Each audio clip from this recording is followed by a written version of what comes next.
What's up, everybody? Andy from StarWars.com here at Lucasfilm headquarters. This week in Stealth Strike, we saw a friendship start to form between Kanan and Rex, and now I'm going to show you how it all came together. So suit up. Rebels Recon starts right now.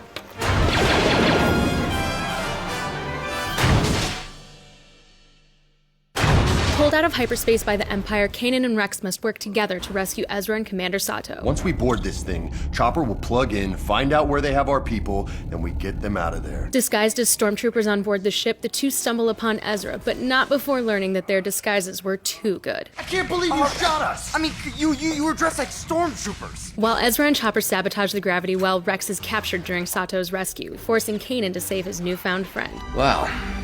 Nice to know you care. Don't ruin this. Kanan originally got off on the wrong foot with Rex, but he's eventually come around to their friendship. I talked with cast and crew about their budding relationship, Ezra's continued evolution, and bringing the interdictor to the show. Check it out. Kanan and Rex are forced to work together in Stealth Strike. What lessons do each of them learn by the end of this episode? I think they become a little bit more appreciative of their individual strengths. Rex is very much discipline and order and militaristic training, and Kanan just rejects that out hand. He doesn't even stop to think and consider what the strength of that could be. It's really kind of the episode that gets them together, that finally kind of gets Kanan to let go of his anger against Rex. By that point, he has to see that Rex is a good person and a real person. Kanan and Rex are definitely at odds, but Rex is used to kind of being at odds with Anakin in a way, having to roll with things in a different way than he is expecting or trained to do. It's a great arc episode for Kanan. He's having to work with Rex when he doesn't want to. The last time he had to work with clones, they ended up murdering his master and tried to kill him. The interdictor is a concept that we've heard about in Star Wars lore, but we've never seen it on screen. Can you tell us a little bit more about where it came from and its function? I thought we could show the Empire at least testing these things.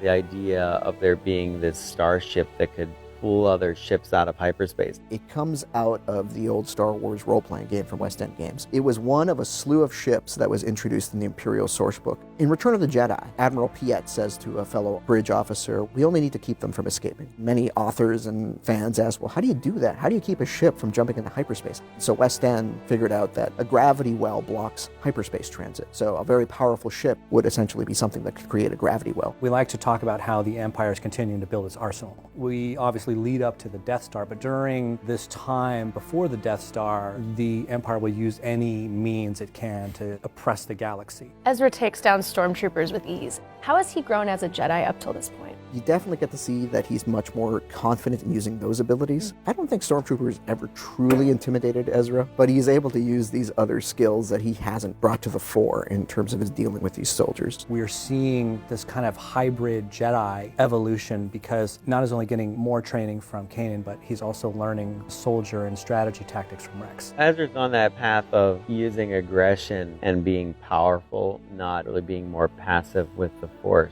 So he's very active in it as a fighter. So he is getting more confident and strong. And this is something we deal with this year. Really kind of comes to a head by the end of it.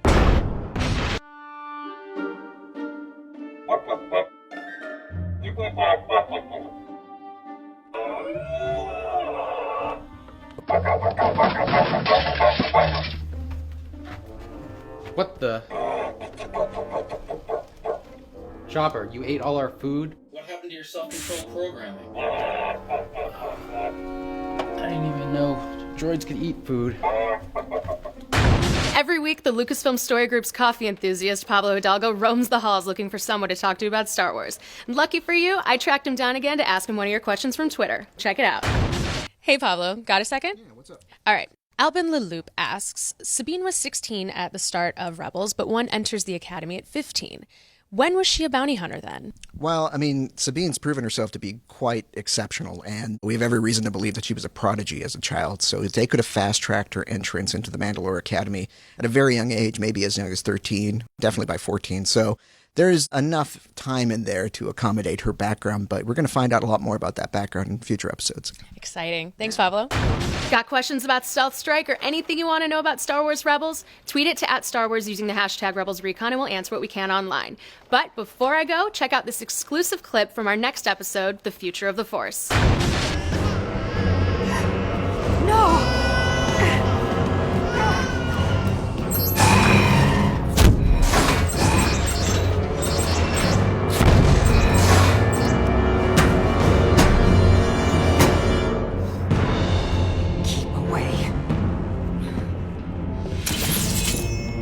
Fear not, old one. We wish to make friends. But first, we have some business to attend to.